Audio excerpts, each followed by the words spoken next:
Hello everyone, আমি শ্রীরূপ রয়েছি তোমাদের সঙ্গে and welcome to my channel scary tales.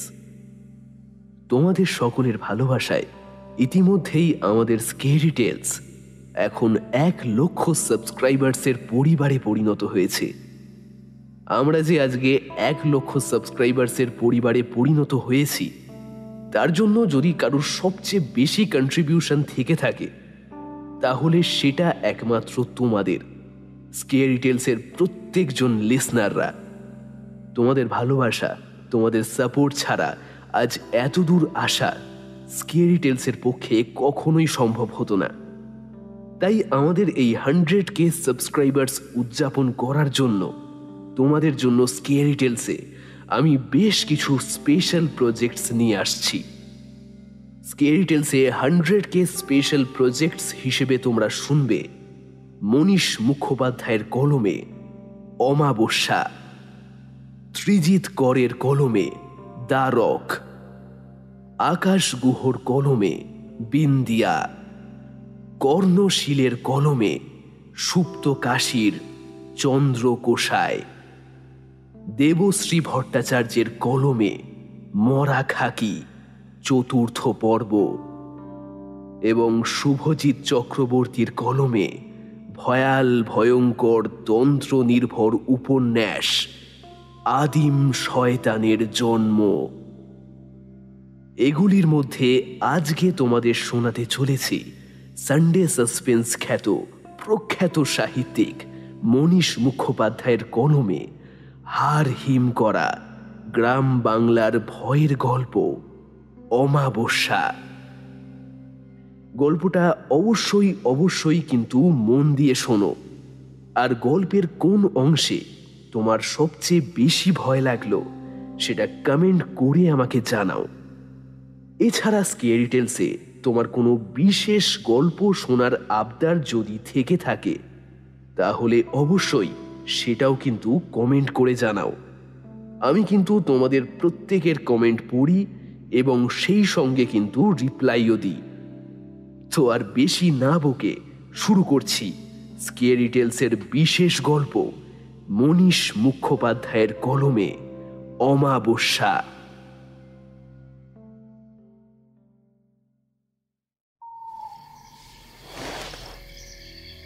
জঙ্গলের মধ্যে একটা শব্দ হচ্ছে, কেউ পা টেনে টেনে এগিয়ে আসছে।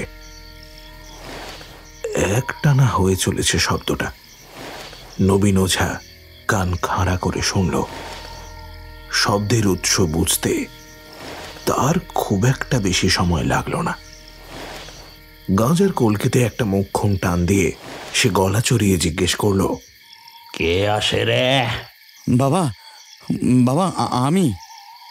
লোকটার দিকে চোখ সরু করে চাইল নবীন, তারপর বলল, এই শ্মশান মরে গেছে, দাদা দূর হয় এখান থেকে। চোখকে কিছু দেখি না, তা তোদের মতো শেয়াল কুকুরের ভিড় লেগে থাকে। ভূত সারাও, প্রেত সারাও, জল পড়া দাও, তেল পড়া দাও, মর মর উলাও ঠরবা সারা। আমার যে বড় অপমান হয়েছে বাবা। বাবা, বাবা তুমি তো একদিন বলতে বলো যে পুরুষ মানুষের মানটুকু বাদ দিলে আর কিছুই থাকে না। বাবা, আমাকে একটু সাহায্য করবে না বাবা? ছানি পরা ঘোলাটে চোখে নবীন তাকালো লোকটার দিকে, হাসল। তোরা হলি জাত হারামি, সহজে আমারে সারবি না। হয়েছে কি শুনি? লোকটা বলতে শুরু করলো, আমার মেয়ে নীলার সঙ্গে ওই বাগদি পাড়া শোয়েবের কবে থেকে যে আসনাই শুরু হলো, আমরা কেউ টেরই পেলাম না। আর আমার বউটাও কিছু বুঝতে পারেনি। আজ সকালেই মেয়ে সেই ছেলের সঙ্গে পালিয়েছে বাবা। বাবা, আমরা হলাম উঁচু ঘর। মীর মোজাফফর সোহাবুদ্দিনের নামে এখনো বাজার এলাকা কাঁপে। তিনি ছিলেন আমার বাবা, আর নিচু ঘরের ছেলের সঙ্গে তারই নাতনি পালালো। এবারে অপমান কোথায় রাখি বাবা? ওদিকে কিছু করার উপায়ও তো দেখছি না। সামনে আমার ভোট, আমি আবার এই এলাকায় ভোটে দাঁড়িয়েছি। জোর করে মেয়ে তুলে নিয়ে এলেও ভাবমূর্তিটা নষ্ট হবে। আবার পালিয়ে যাওয়া মেয়ে তুলে আনলেও সেই মেয়ের বিয়ে শাদী দিতে জান কাহিল হয়ে যাবে। এবার আপনি উপায় বলে দিন বাবা। খ্যাক খ্যাক করে একটা বিশ্রী শব্দ ভেসে এলো জোড়া কদম্ব গাছের দিক থেকে। মীর সোহরাবুদ্দিনের ছেলে সেদিকে ভয়ে ভয়ে তাকালো কথা শেষ করে। বাবা, ও কিসের শব্দ? নবীন হাত তুলে কিছু একটা তাড়ানোর ভঙ্গি করে বলল, যা সারাক্ষণ শুধু জ্বালাচ্ছে। মেয়ে ছেলের নাম যেই শুনেছে অমনি সে হাজির হয়েছে। তারপর স্বাভাবিকভাবে মীর সোহরাবের ছেলের দিকে চেয়ে বলল, প্রেত, এরা অনেক কামনা বাসনা নিয়ে মরেছে।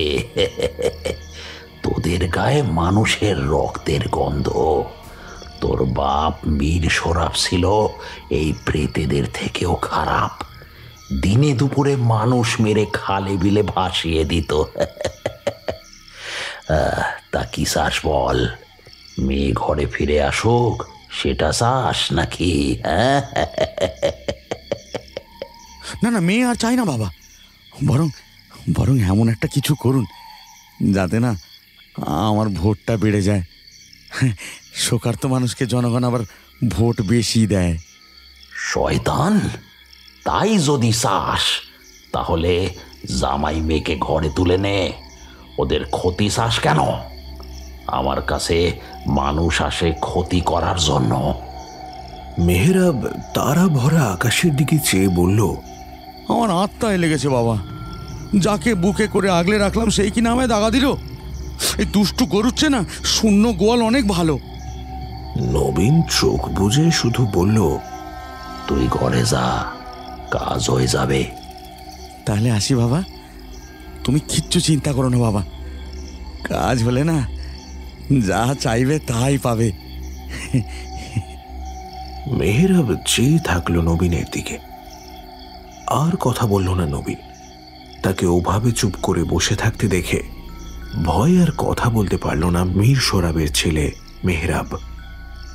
সে আবারও পা টেনে টেনে ফিরতে লাগলো জঙ্গলের রাস্তা ধরে।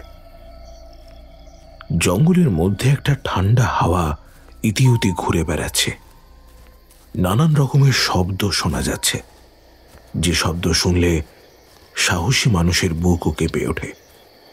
মীর মেহরাব মনে মনে ভাবল, এই নবীন ওঝা এখানে একলা থাকে কি করে?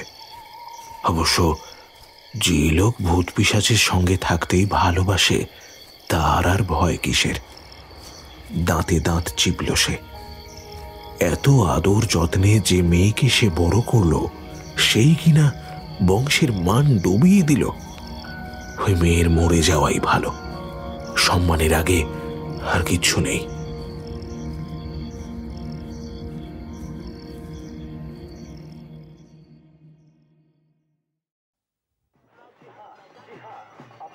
বিদ্যাধরীর মন্দিরে আজ অনেক লোকের ভিড়। মেলা বসে গেছে। আজ ফলহারিণী কালী পুজো। মায়ের কাছে হাজার হাজার মানুষ আসে ফলের আশায়। তারা মানত করে, ঢিল বেঁধে রেখে যায় প্রাচীন বটতলায়। পীর সাধুরা লেপে দেয় মুঠো মুঠো সিঁদুর ওই বটের খড়খড়ে শরীরে। নীলা আর শোয়েব হাত ধরাধরি করে এসে দাঁড়ালো মেলার মাঠে। নীলা এখন অনেকটা নিশ্চিন্ত বোধ করছে। বাবা তার দলবল নিয়ে ওদের কোনো ক্ষতি করতে আসেনি। আসলে মেয়েকে বাবা বড় ভালোবাসে, ক্ষমা করে দিয়েছে বোধহয়। শোয়েবকেও বলেছিল, দেখিস বাবা ভোটে জিতে গেলেই আমি ওর সামনে গিয়ে দাঁড়ালেই উনি কেমন গোলে পানি হয়ে যান। মীর মেহরাব এত সহজে সব মেনে নিলেন? ব্যাপারটা ঠিক ভালো ঠেকছে না, বুঝলি? আব্বা আমাকে ভালোবাসেন রে। হাজার রাগ হলেও রাগ ঠিক পড়ে যাবে, দেখিস। জিলিপি খাবি? শোয়েবের প্রশ্নে উজ্জ্বল হয়ে উঠল নীলার মুখ। খিদে তার অনেকক্ষণ ধরেই পেয়েছে। সারাদিনে তো আর কম ধকল গেল না। কাজীর অফিস এখান থেকে 10 কিলোমিটার দূরে। সারাটা পথ ভয়ে আড়ষ্ট হয়ে যাওয়া। এই বুঝে আব্বা দলবল নিয়ে এসে ঝাঁপিয়ে পড়ল।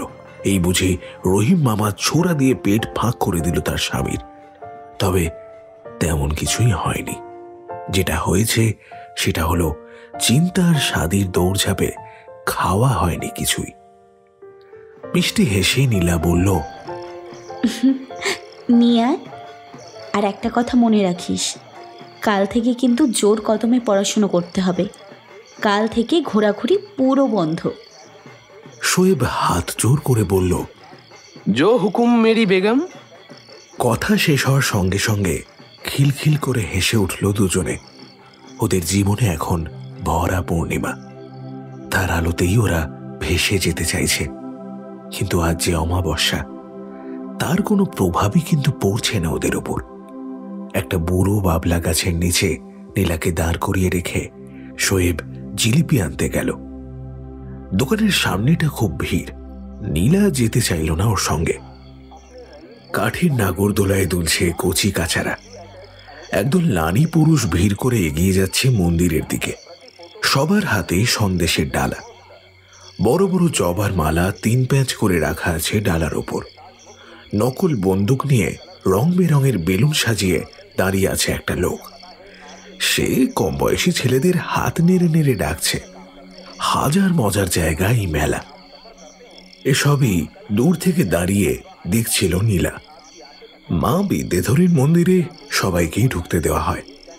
যিনি এই মন্দির প্রতিষ্ঠা করেছিলেন তিনি ছিলেন বিরাট বড় তান্ত্রিক।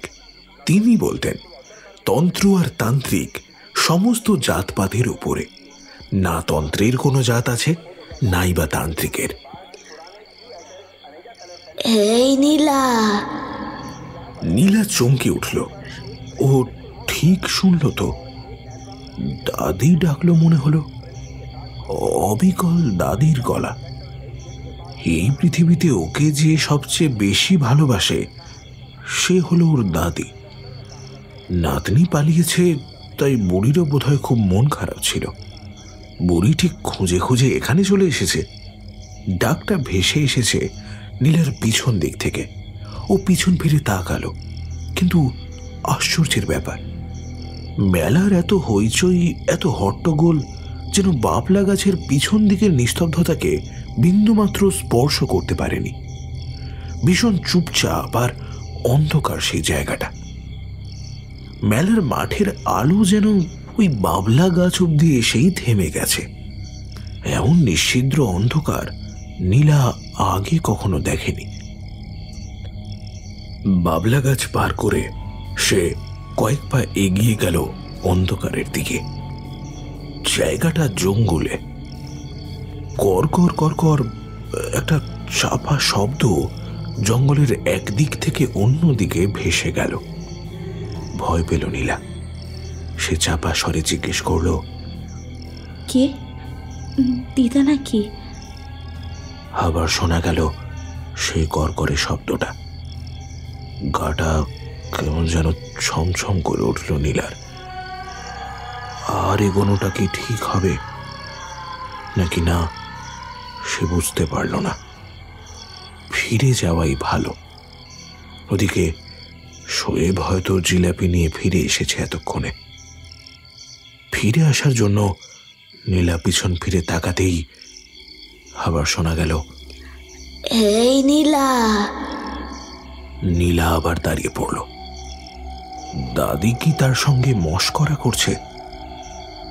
ছেলেবেলায় এটাই ছিল দাদি আর তার প্রিয় খেলা। একজন অন্যজনের নাম ধরে ডেকেই লুকিয়ে পড়ত, তারপরেই খোঁজা শুরু। আবার নীলা এগিয়ে গেল অন্ধকার জঙ্গলটার দিকে। চেঁচিয়ে উঠল, এই বুড়ি, আমার সঙ্গে মজা করবে না। বেরিয়ে এসো, তাড়াতাড়ি বেরিয়ে এসো বলছি। সঙ্গে সঙ্গেই একটা বিশ্রী হাসির শব্দে কেঁপে উঠল জঙ্গলটা। এই নীলা, নীলা, এই নীলা, নীলা, নীলা। এইবার আর কোনো সাহস পেল না নীলা। যে গলাটা সে শুনছে সেটা কখনোই তার দাদির হতে পারে না। তাছাড়া দাদি তো বছর 2 হলো খাট থেকেই নামতে পারে না, বাতে পঙ্গু হয়ে যাওয়ার পর থেকে। তার মন বলল, এই ডাকে সাড়া দিও না, বিপদ হবে, খুব বড় বিপদ। কিন্তু ঠোঁট নড়ে উঠল। কে? কে ডাকছে আমাকে? গলা চিরে বেরিয়ে এলো মাত্র এই 4টে শব্দ। সঙ্গে সঙ্গেই মাটিতে ধপ করে পড়ে গেল নীলা।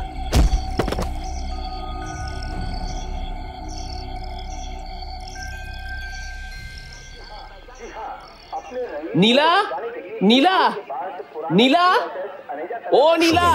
তাকে মেলার মধ্যে অনেকক্ষণ খোঁজাখুঁজি করেও খুঁজে পেল না। নীলা, মেয়েটাকে যেখানে দাঁড়িয়ে থাকতে বলেছিল সেখানে তো মেয়েটা নেই, তবে গেল কোথায়? দুশ্চিন্তাটা মাথাচাড়া দিয়ে উঠল ওর। মেয়েটাকে ওর বাবার লোকজনেরা তুলে নিয়ে যায়নি তো? মেলা থেকে একটু সরে এসে একটা গাছতলায় বসে পড়ল শোয়েব। মেলা ভাঙার অপেক্ষা করতে লাগলো সে। ভিড় কমলে তখন নয় এদিক ওদিক দেখা যাবে। দেখতে দেখতে একটা সময় মেলা ভেঙেও গেল। শোয়েবের কি যেন মনে হলো, ও আস্তে আস্তে ঢুকলো সেই জঙ্গলটার দিকে। কিছুক্ষণ এগিয়ে হঠাৎ করে থমকে দাঁড়িয়ে পড়ল একটা বুনো ঝোপের পাশে। সে যে দৃশ্যটা দেখল সেটা তার শরীরকে জল করে দিয়েছে। মুহূর্তের মধ্যে ঘেমে নিয়ে একসা হয়ে উঠল শোয়েব। শোয়েব দেখছে নীলা মাটিতে পড়ে আছে। কেউ তার জামা কাপড় সব খুলে নিয়েছে। মেয়েটার ঠোঁটের কস থেকে গড়িয়ে পড়ছে ফেনা। 3টে শেয়াল ওকে ঘিরে চক্রাকারে ঘুরছে, সুযোগ খুঁজছে। মাংসের লোভে শেয়ালগুলো লালা গড়িয়ে পড়ছে তাদের মুখ থেকে। এই মরা খেগোগুলো তো শ্মশানের মরার লোভে আসে। তাহলে কি? ধক করে উঠল শোয়েবের বুকের ভেতরটা। ভাগ্যিস পকেটে একটা দেশলাইয়ের বাক্স ছিল। মেলায় কেনা খাবারগুলো যে কাগজে মোড়ানো ছিল, খাবারগুলো ফেলে দিয়ে সে কাগজগুলোকে একসঙ্গে জ্বালিয়ে দিল সে। আগুন দেখে শেয়ালগুলো পিছিয়ে যেতেই লাফিয়ে নীলার সামনে চলে গেল সে। নিজের পাঞ্জাবিটা খুলে ওর বউয়ের আব্রু ঢাকলো শোয়েব। বুকে হাত দিয়ে দেখল না, প্রাণ আছে। বউয়ের শরীরটা কোনো রকমে কোলে তুলে নিয়ে ছুটল সে বাড়ির দিকে।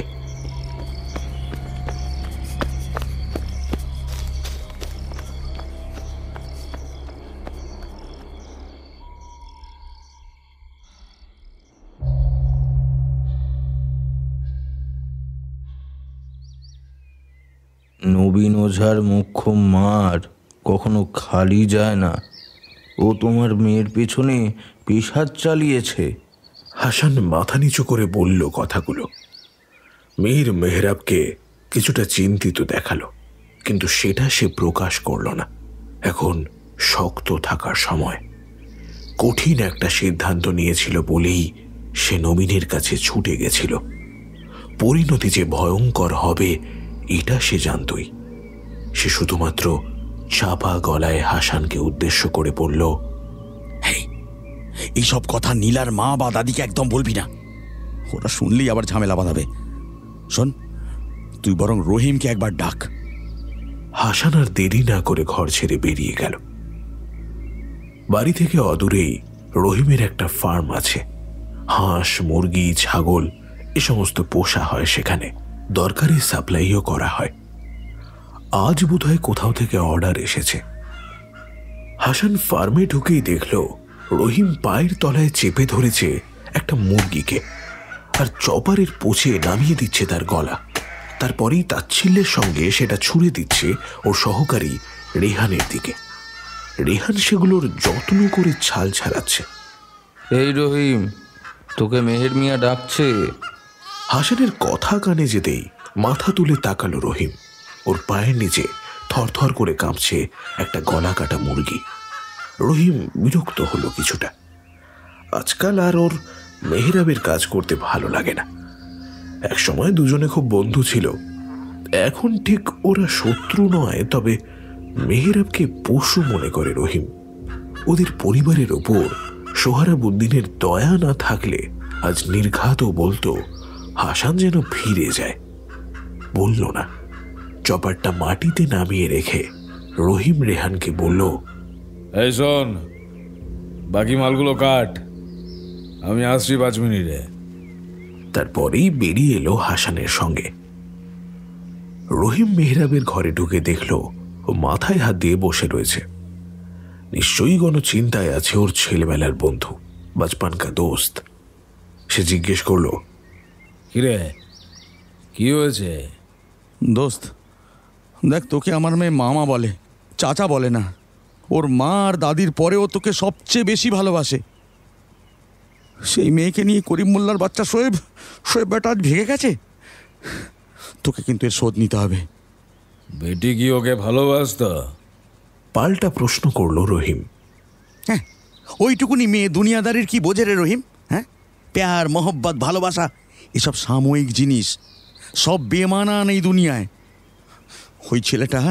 ওই ছেলে ওর ওপর জাদু করেছে। তুই তো জানিস দোস্ত, করিম জাদুটোনা শিখতো এক ফকিরের কাছে, আর ছেলেকেও বোধহয় বড়লোকের মেয়ে ভাগানোর জন্যে সেই জাদু শিখিয়ে দিয়েছে। ওই জাদুই ও করেছে আমার বেটির ওপর। দোস্ত আমার মাথায় হাত রেখে কথা দে, তুই কথা দে, বেটির ওপর তুই নজর রাখবি। আর যদি দেখিস যে সত্যিই জাদু করা হয়েছে, তুই ওই করিম আর ওর বেটার জান নিয়ে ফিরবি। বন্ধুর মুখে এতগুলো কথা শুনে কিছুক্ষণ চুপ করে দাঁড়িয়ে থাকলো রহিম। কি বলবে কিছু বুঝতে পারল না। ওর মনে পড়তে লাগলো নীলার ছোটবেলার কথা। নীলার জন্য ও একদিন খ্যাপা ষাঁড়ের সঙ্গে লড়ে গেছিল। শ্রাবণের মেলা হলেই নদীর পাড়ে মেলা বসত, আর সেখানেই আসতো দুনিয়ার গরু আর ষাঁড়। বেচা কেনা ইত্যাদি চলতো সারা দিন ধরে। সেই মেলাতেই একবার ও আর মেহরাবের পরিবারও গেছিল, আর একটা পাগলা ষাঁড় খেপে গিয়ে ওকে আক্রমণ করছিল। একা পড়ে গেছিল নীলা। সে তখন কাঠের ঘোড়ার দোলনায় তুলছে, আর তখনই ষাঁড়টা এগিয়ে এসেছিল সেই দিকেই। সবাই পালিয়েছিল। মেয়েটা অসহায়ের মতো চিৎকার করে কেঁদে উঠেছিল, আর সেই ষাঁড়ের সামনেই লাফিয়ে পড়েছিল রহিম। ষাঁড়টার শিং ধরে গায়ের সমস্ত শক্তি দিয়ে অন্যদিকে ঘুরিয়ে প্যাঁচ খাইয়ে দিয়েছিল সে। ষাঁড়টাও দমে যায়নি, মাথাটা ঘুরিয়ে একটা শিং রহিমের পেটে ঢুকিয়ে দিয়েছিল তৎক্ষণাৎ। কিন্তু ষাঁড়টার মালিক সেই মুহূর্তেই ছুটে এসে দুটো ঘা দিয়েছিল সেই প্রাণীটাকে। তারপর আস্তে আস্তে সব শান্ত হয়ে গেছিল। তবে রহিমের পেট থেকে রক্ত পড়া বন্ধ হচ্ছিল না। মেহরাব ওকে হাসপাতালে নিয়ে গেছিল। মীর সোহরাবের প্রতিষ্ঠিত সেই হাসপাতালে মেহরাবের কথাই ছিল শেষ কথা। সে যাত্রায় বেঁচে গেছিল রহিম। আজ জীবনে তাকে ঋণ শোধ করতে বলছে। সে উত্তর দিল, আমি নজর রাখবো দোস্ত। যদি ওরা সচমে আমার বেটির কোনো ক্ষতি করে থাকে, সালা একটাকেও বাঁচিয়ে রাখবো না। তুই চিন্তা করিস না, তুই যা, ঘর যা। পেটের কাছে ক্ষতটায় একবার হাত বোলালো রহিম। আজও সে এর আঘাতের দাগটা মিলিয়ে যায়নি। জান থাকতে ও নীলার কোনো ক্ষতি হতে দেবে না। মেহরাবকে কিছু না বলেই তারপরে ঘর থেকে বেরিয়ে গেল সে।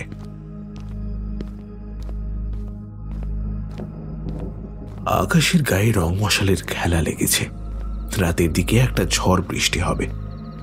জোরে পা চালাতে লাগলো রহিম। করিম লোকটাকে সে চেনে। টাকার জন্য একসময় অনেক খারাপ কাজ করত লোকটা, আর তার ছেলেকেই শেষে নীলার মনে ধরল। বিষয়টা ভাবাচ্ছে ভীষণ রহিমকে। এর মধ্যে সত্যিই যদি করিমের কোনো চাল থাকে, তাহলে তারই ভিটের মাটির 6 ফুট খুঁড়ে তাকে পুঁতে দিয়ে আসবে রহিম। খালি হাতে এসেছে সেটা কোনো ব্যাপারই নয়। এই খালি হাতেই বহু মানুষ মেরেছে রহিম। মীর সোহরাব যখন আদেশ দিতেন, অন্ধের মতোই সেই আদেশ পালন করত। দেশের আইন বদলালো, নিয়মকানুন এখন সব অন্য রকম। তাই বাপের পথে হাঁটছে না মীরের ছেলে। সে জনদরদী নেতা হয়েছে। সবই আসলে সেই ক্ষমতা কায়েম করারই আছিলা। দূর থেকে একবার করিমের বাড়িটা দেখল রহিম। কোনো আলো জ্বলছে না। অন্ধকারে পথও দেখা যাচ্ছে না ভালো করে। সঙ্গে আলোটা না আনা খুব ভুল হয়েছে। বিদ্যুতের চমকের তালে তালে পথ চিনতে চিনতে এগিয়ে যেতে লাগলো রহিম। করিম একেবারে গ্রামের শেষে থাকে। একটা খুব খারাপ কাজ করার জন্য ওকে গ্রাম থেকে বের করে দেওয়া হয়েছিল। করিম জাদু টোনা জানত। সে বিদ্যার প্রয়োগও করত প্রয়োজনে। একবার এক চাষার জমিতে কিছুতেই ফসল হচ্ছিল না।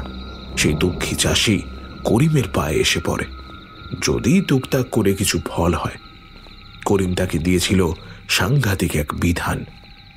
চাষা সেই মতো কাজও করেছিল, আর তারপরেই গ্রামের মাটিতে জ্বলে উঠেছিল আগুন। চাষা নিজের মাকেই মেরে ফেলেছিল। এই অপরাধে তার ঘর পুড়িয়ে দেয় গ্রামের সকলে। সে পোড়া ঘরের সামনে বসে কাঁদতে কাঁদতে বলেছিল এই কাজ নাকি করিমই তাকে করতে বলেছে। চাষার ছিল অভাবের সংসার, তার উপর মহাজনদের নিত্য তাগাদা ছিল ফসল কেনার টাকা সুদে আসলে তাড়াতাড়ি ফেরত দেওয়ার। চাষার কষ্টের মধ্যেই বুদ্ধি ভ্রম হয়েছিল। সকলে যখন তাকে চেপে ধরে এবং জিজ্ঞেস করে করিম তাকে কি বিধান দিয়েছে, তখন সে স্বীকার করে করিম তাকে বলেছে মাটি হলো তার মা। মায়ের শরীরে যেমন সন্তান রূপে ফল ধরে, তেমনি মাটির বুকে আসে ফসল। মাটি যখন নিজের মাতৃত্ব হারায়, নিজের মাকেই তার কাছে অর্পণ করতে হয়। নিজের মায়ের কলজে পোড়া ছাই যদি মাটিতে মিশিয়ে দেওয়া যায়, তবেই নাকি হবে এই অসাধ্য সাধন। এই জন্যই সেই চাষা নিজের মাকে হত্যা করে পোড়াতে গেছিল, অথচ ধর্ম মতে তাকে কবর দেওয়ার কথা।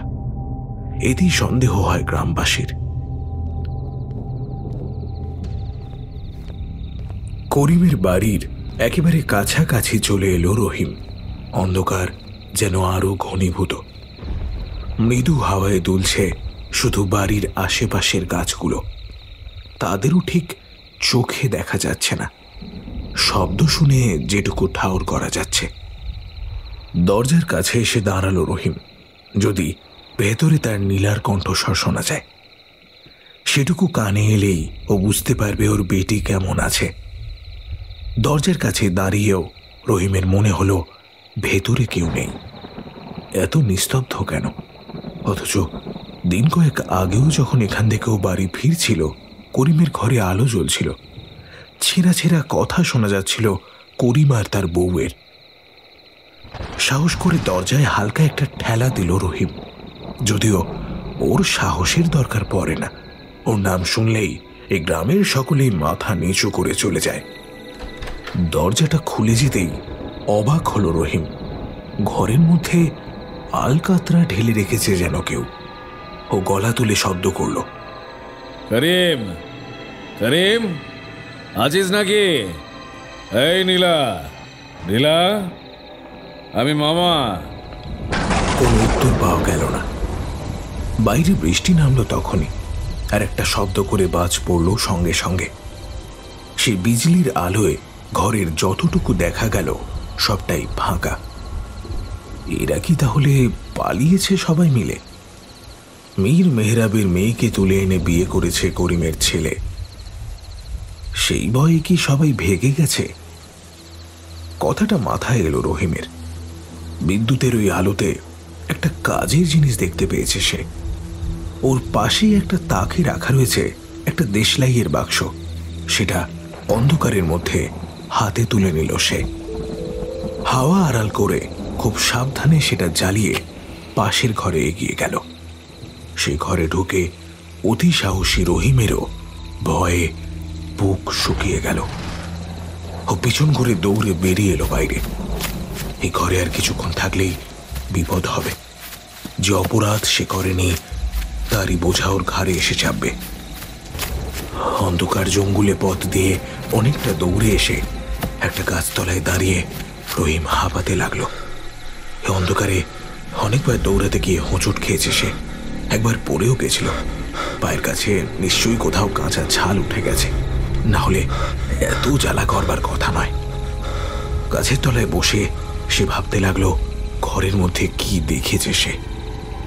ঘরের মধ্যে একটা চৌকি ছিল, আর ঠিক তার পাশেই মাটিতে পড়েছিল একটা নিথর শরীর, করিমের বউয়ের প্রাণহীন দেহ। শরীরটা সোজা হয়ে পড়েছিল আর মাথাটা ছিল উল্টো দিকে ঘোরানো। কে কে অমন ভাবে মারলো ওকে?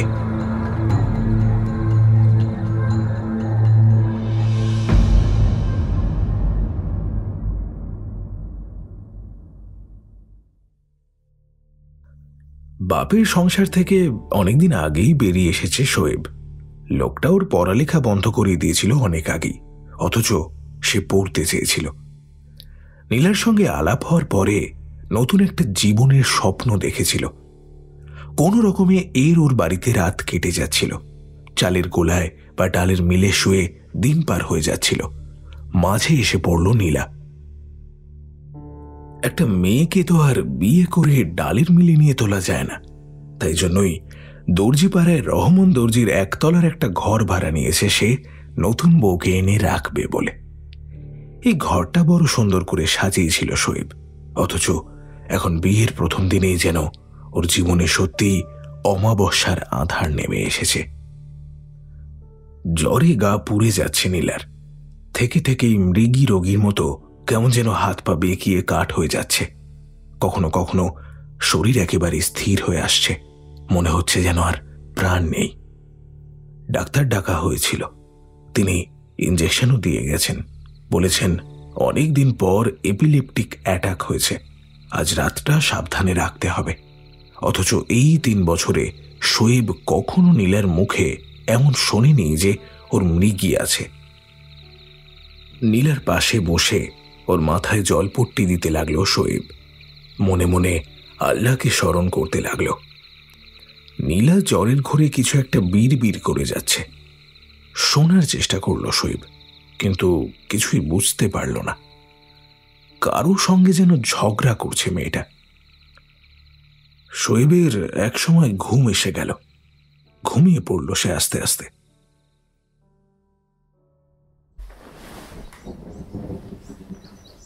যখন শোয়েবের ঘুম ভাঙল তখন দেখল পূব দিকের জানলা দিয়ে এক ফালি ধূসর মেঘলা আকাশ দেখা যাচ্ছে।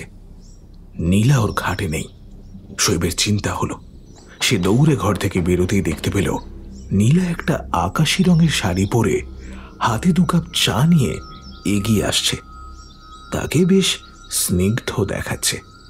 শোয়েব জিজ্ঞেস করল, শরীর এখন কেমন আছে নীলা? আমার কি হয়েছে গো? নীলা পাল্টা প্রশ্ন করল। প্রশ্নটা খানিকটা অবাক করল শোয়েবকে। মেয়েটার কিছুই মনে নেই। তোমার কাল রাতে আসলে খুব জ্বর এসেছিল, কেমন যেন শক্ত হয়ে বেঁকে যাচ্ছিলে জ্বরের মধ্যে। আমি ডাক্তারবাবুকে ডাকতে বাধ্য হয়েছিলাম। তিনি এসে বললেন এপিলেপটিক অ্যাটাক না কি যেন একটা রোগ থেকে সমস্যা হয়েছে। শোয়েবের কথা শুনে নীলা কিছুক্ষণ হাঁ করে তাকিয়ে থাকলো ওর দিকে। তারপর ঢোক গিলে বলল, এপিলেপিস মানে মির্কি? আমার তো এই রোগ ছিল না কখনো। ডাক্তার কিন্তু বললেন এই রোগ বেশ পুরনো এবং অনেকদিন পরে আবার ফিরে এসেছে। কথা না বাড়িয়ে নীলা চায়ের কাপটা এগিয়ে দিল শোয়েবের দিকে। এই বিষয়টা নিয়ে ঝগড়া করাই যেত, কিন্তু ওর এই মুহূর্তে ঝগড়া করতে ইচ্ছা করল না। খুব শীতল গলায় শুধু একটা প্রশ্ন ছুড়ে দিল সে শোয়েবের দিকে।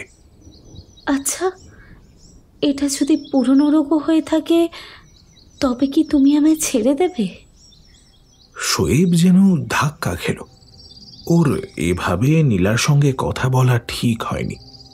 নিজেকে আরো সংযত করা উচিত সংসার করতে হলে। এখন আর ওর জীবন বাউন্ডুলে ধরনের নেই।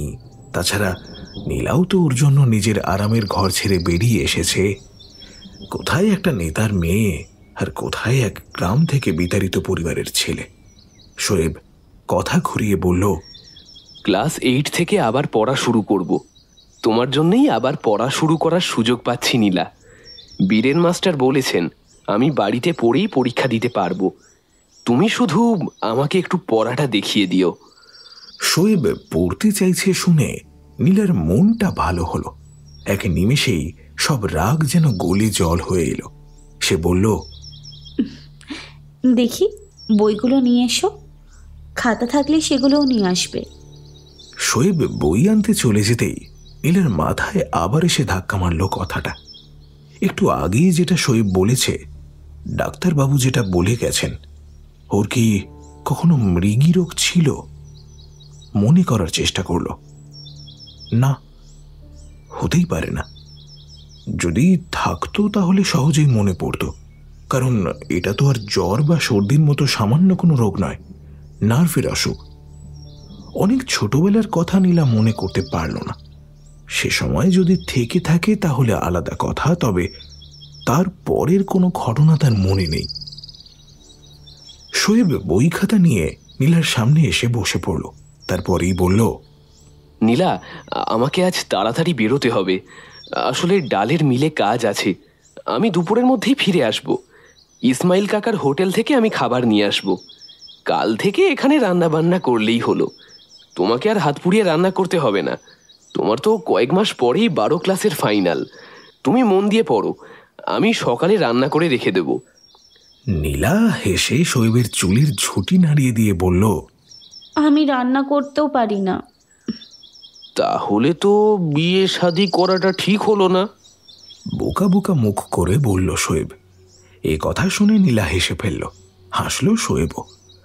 অঙ্ক বইয়ের একটা অধ্যায় খুলে নীলা সেটা শোয়েবের সামনে মেলে ধরে বলল, আজ অঙ্ক করা যাক। সেই মুহূর্তেই বাইরে থেকে ছুটে এসে একজন ঘরে ঢুকল। নীলা লোকটাকে চেনে না। সে লোকটার দিকে কিছুক্ষণ চেয়ে রইল। লোকটা দারুণ হাঁপাচ্ছে। অনেকটা পথ দৌড়ে এসেছে সম্ভবত। শোয়েব লোকটাকে জিজ্ঞেস করল, কি হয়েছে রহমান চাচা? কোথা থেকে এমন দৌড়ে দৌড়ে আসছো? রহমান হাঁপাতে হাঁপাতেই বলল, তোর মাকে কাল কেউ তোদের ওই বাড়িতে মেরে রেখে দিয়ে গেছে। উড়ালপুর থানার পুলিশ সেখানে এসেছে। আমি দেখেছি। সে কি ভয়ঙ্কর দৃশ্য! ঘাটটা যেন কেউ উল্টো দিকে মুচড়ে দিয়েছে। দু হাতে মুখ চেপে কেঁদে ফেলল শোয়েব।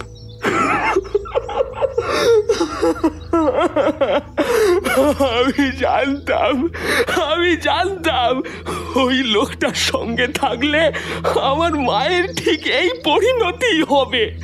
কতবার বলেছিলাম আমার কাছে চলে এসো, কিন্তু না, কিছুতেই ওই লোকটাকে ছেড়ে এলো না। কিছুতেই ছেড়ে এলো না।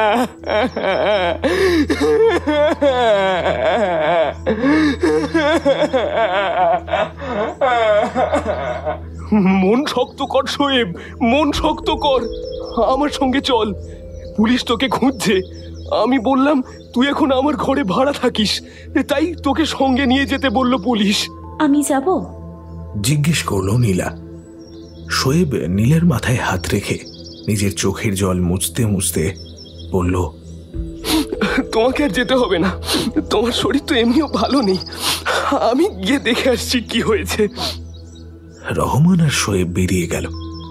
নীলা একা হয়ে গেল একেবারে। ওর আবারও মনটা খারাপ হয়ে গেল। সদ্য কালই বিয়ে হলো, আর কাল রাতেই কিনা ওর শাশুড়িকে কেউ মেরে রেখে চলে গেছে। একটা দুর্ভাবনায় ওর সারা শরীরে আতঙ্কের ছাপ পড়ল। ওর বাবার কোনো লোকের কাজ নয় তো এটা।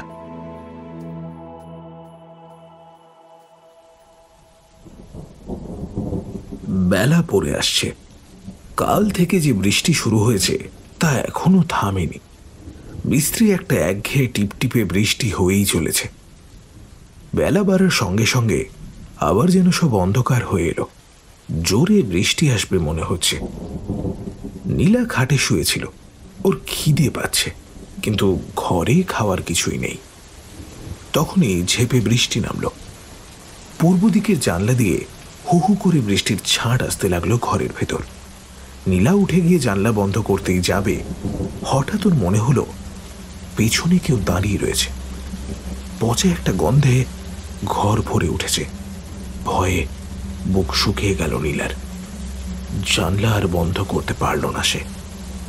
বৃষ্টির ছাঁটে একটু একটু করে ভিজতে লাগলো ওর সারা শরীর। একটা পচা গলা হাত নীলার কাঁধ স্পর্শ করল। সেই হাত থেকে যেন চামড়া খসে পড়ছে একটু একটু করে। কেউ যেন ঘর ঘরে গলায় বলল, নীলা। সেই গলার স্বর যেন কোনো মানুষের হতে পারে না। নরকের পাঁক থেকে পাঁক খেতে খেতে উঠে আসছে সেই স্বর। নীলার চারিদিক অন্ধকার হয়ে গেল এক নিমেষে।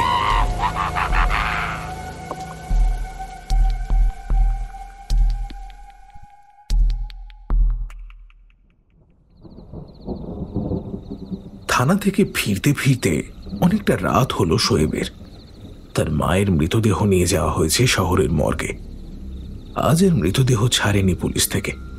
কবে ছাড়া হবে তাও পরিষ্কার করে জানায়নি, খোঁজ নিতে বলেছে শুধু। পুলিশের অনুমান তার মাকে খুন করা হয়েছে। ভয়ঙ্কর আক্রোশে কেউ মাথাটা উল্টো দিকে ঘুরিয়ে দিয়েছে মহিলার। প্রাথমিকভাবে পুলিশ শোয়েবের বাবা করিমকেই সন্দেহ করেছিল। পরে একজন বলেছে রহিম কসাইকে নাকি এই বাড়ির থেকে দৌড়ে বেরিয়ে যেতে দেখেছে কাল রাতে। রহিম কসাই কেন শোয়েবের মাকে মারতে যাবে, এই কথাটা অনেকবার ভেবেছে শোয়েব। একটু ভাবার পরেই উত্তর পেয়েছে সে। রহিম তো নীলার বাবা মীর মেহরাবের খাস লোক। মীরের কথায় লোকটা অনেকবার খুনও করেছে। নীলাকে বিয়ে করে কোনো ভুল করল না তো সে। শোয়েব বেখেয়ালে একটা হোঁচট খেল ঘরে ঢুকতে গিয়ে। ঘর অন্ধকার, আর মাটিতে এটা কি পড়ে আছে। হোঁচট খাওয়ার সঙ্গে সঙ্গেই প্রশ্নটা মাথায় এলো ওর। জিনিসটা কি সেটা বোঝার সঙ্গে সঙ্গেই ভয়ে পেটের ভেতরটা গুড়গুড় করে উঠল তার। এ তো নীলা চৌকাঠে শুয়ে আছে কেন? নীলার গায়ে হাত দিতেই হাতকে উঠল শোয়েবে। আবার সেই ধুমজ্বর। হাত পাগুলো বেঁকে রয়েছে নীলার। শোয়েব কোলে তুলে নিল নীলার অসার শরীরটা, চৌকিতে শোয়ালো তাকে। তারপরেই ঘরের আলোটা জেলে আরো ভয় পেয়ে গেল সে। সাদা ফ্যাকাশে হয়ে গেছে নীলা, শরীরে যেন একটু রক্ত নেই। নীলা! ডাকলো শোয়েব। কোনো উত্তর এলো না। জ্বরের ঘোরে ভুলভাল বকছে মেয়েটা, বিড়বিড় করে কি যেন একটা বলে চলেছে। একটাই কথা বারবার আওড়ে যাচ্ছে। শোয়েব ভালো করে শোনার চেষ্টা করলো নীলার কথা, কিন্তু কিছুই বুঝতে পারল না। ও নীলা, আমার কথা শুনতে পাচ্ছ? তোমার কি কষ্ট হচ্ছে? কে নীলা? ঘর ঘরে একটা স্বরে অন্য কেউ যেন কথা বলল নীলার মুখ দিয়ে। শোয়েবের ভুরু জোড়া কুঁচকে গেল এক নিমেষে। এই গলার সরকার, এ তো নীলার গলার স্বর নয়। ও আবার জিজ্ঞেস করলো, এই নীলা, তুমি ওভাবে কথা বলছো কেন? সরে যা কুত্তার বাচ্চা, আমাকে এই মেয়েটাকে ভোগ করতে দে। আবার সেই পুরুষালী কণ্ঠস্বর শোনা গেল নীলার মুখ থেকে। আর সঙ্গে সঙ্গেই একটা বিকট শব্দ করে কেঁদে উঠল নীলা, যেন কেউ ওকে খুব আঘাত করেছে। সকালে পরা আকাশি শাড়িটাই নীলা পরে আছে এখনো। সেই শাড়ির নিচের দিকটা রক্তে ভিজে উঠতে লাগলো একটু একটু করে। কোরআনের একটা আয়াত শব্দ করে পড়তে লাগলো শোয়েব। হা আল্লাহ, এটা কি হচ্ছে তার বউয়ের সঙ্গে? ওর বাবা ওকে বলতো, জানিস বেটা, জিন সত্যি আছে, কিন্তু ও বিশ্বাস করতো না কোনোদিন। এখন এখন এই পরিবেশে তার মনে হচ্ছে ওর বাবা মিথ্যে কথা বলতো না। রক্ত দেখে ভয় পেল শোয়েব। সে ঘর থেকে বেরিয়ে ছুটতে লাগলো ডাক্তারকে ডেকে আনার জন্য। কিন্তু এত রাতে ডাক্তারবাবু আসবেন কিনা তাতে যথেষ্ট সন্দেহ। দরকার হলে ও ডাক্তারের পায়ে পড়ে যাবে।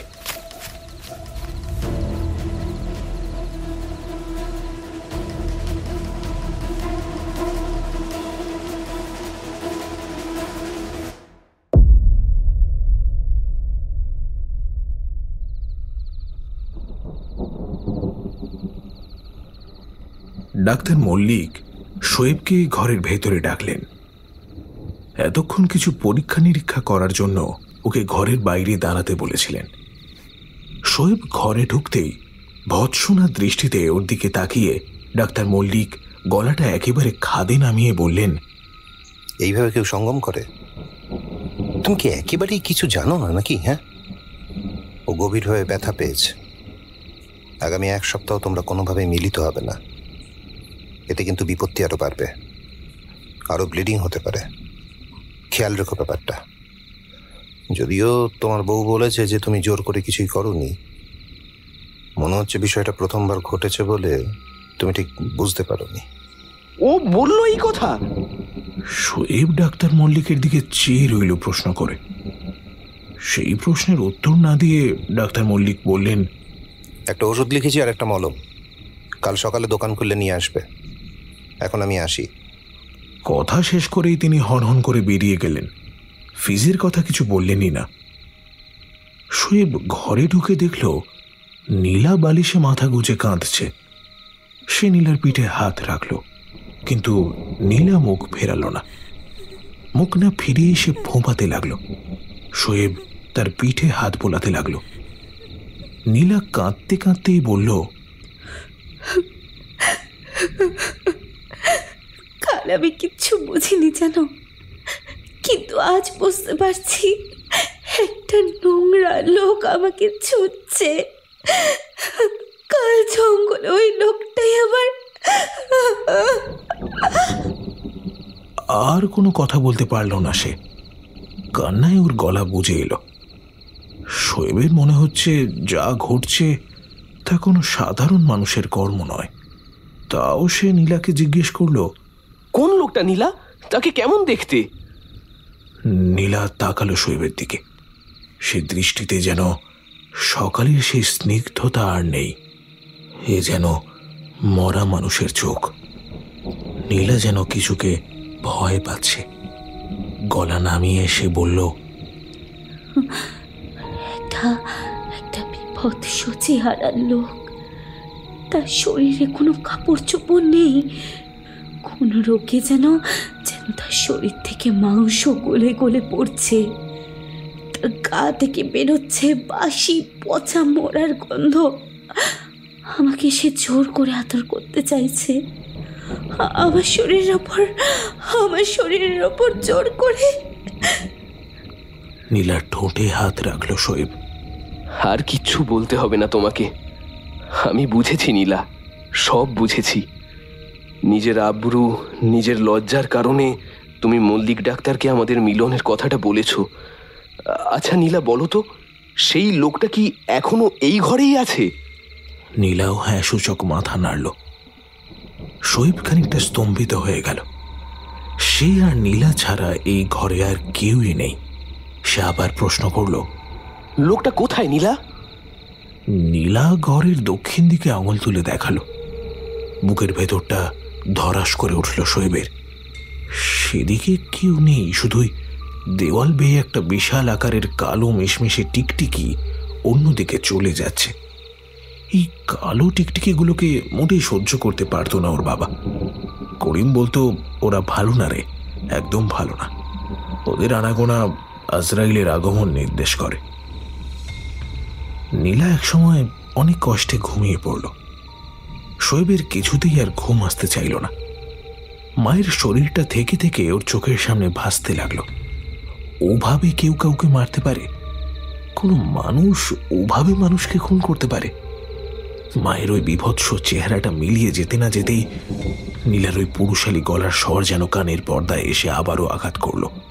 সেই রক্তে ভিজে যাওয়া শাড়িটা আবার চোখের সামনে ভেসে উঠল।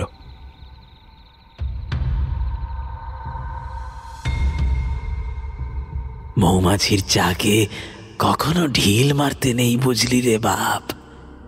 এইসব জিন পিশাচের জগৎ হলো সেই মৌচাক। কেউ সেই চাক ভেঙে দিয়েছে। যে পিশাচেরা কামনার পাক বুকে নিয়ে বেড়ায়, তাদের সাজিয়ে দেওয়া হয়েছে মেয়ে মানুষের শরীরের নজরানা বা ভেট। তারই লোভে এসেছে একটা পিশাচ। ছেঁড়া ছেঁড়া ঘুমের মধ্যে বাবাকে দেখতে পেল শোয়েব।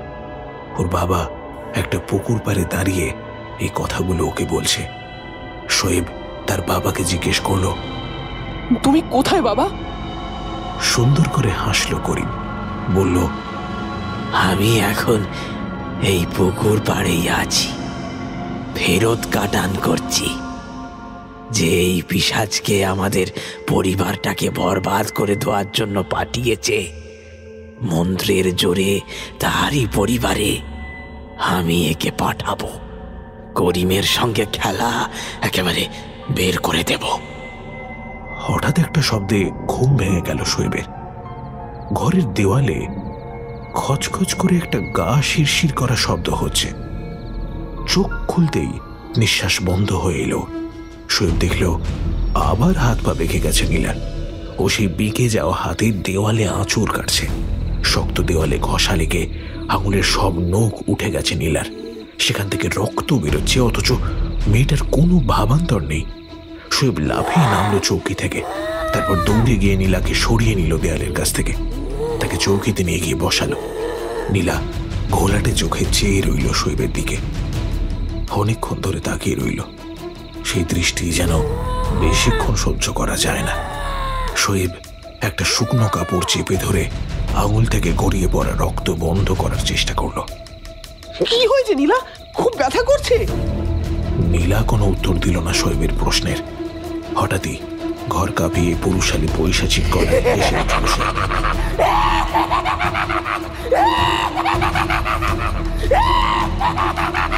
সে বিকট হাসির শব্দে যেন কান ফেটে যেতে চাইল শোয়েবের।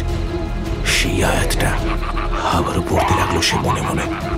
বাবাকে যদি একবার খুঁজে পাওয়া যেত, তাহলে জানা যেত যে আদেও কোনো পিশাচের নজর পড়েছে কিনা তার বউয়ের ওপর। কিন্তু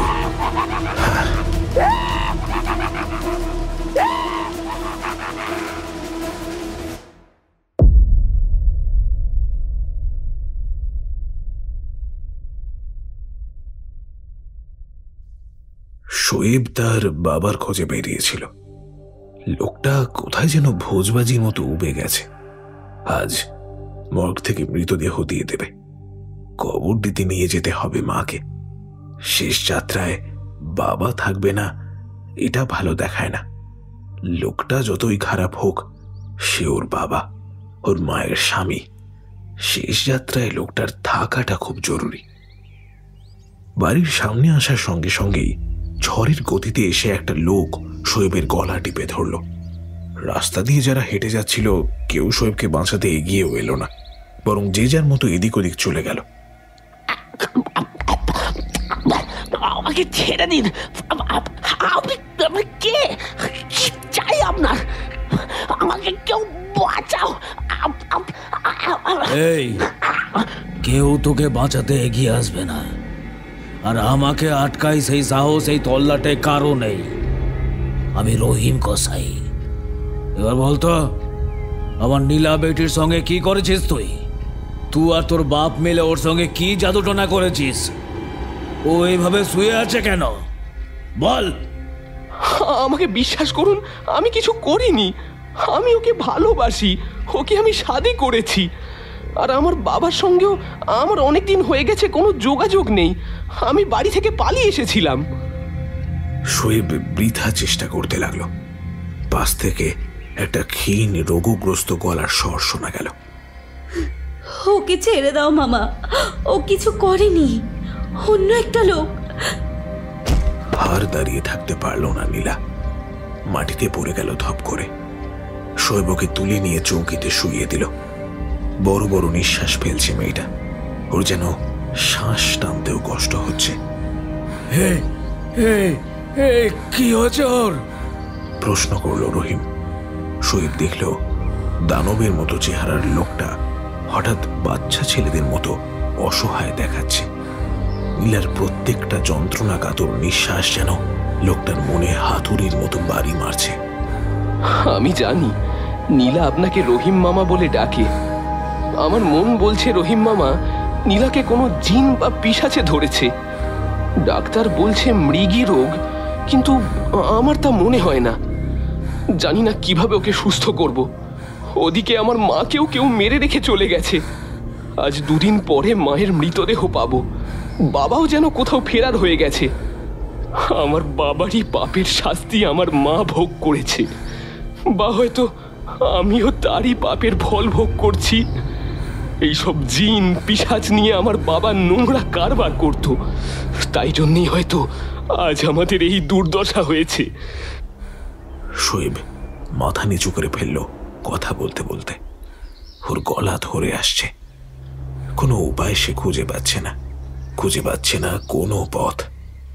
এই, আমি একজনকে চিনি, আমি যাবো তার কাছে। আমার বেটির এক খণ্ড কাপড় দাও, আমায় এক্ষুনি যেতে হবে। রহিম হাতটা এগিয়ে দিল শোয়েবের দিকে। যে শাড়িটা নীলা পরেছিল সেটা থেকেই কিছুটা ছিঁড়ে রহিমের হাতে দিল শোয়েব। রহিম সেটা নিয়ে বেরিয়ে গেল বাইরে। শোয়েব ওর পিছন পিছন দৌড়ে বাইরে বেরিয়ে এলো, কিন্তু লোকটা যেন হাওয়ার চেয়েও দ্রুত চলাফেরা করে।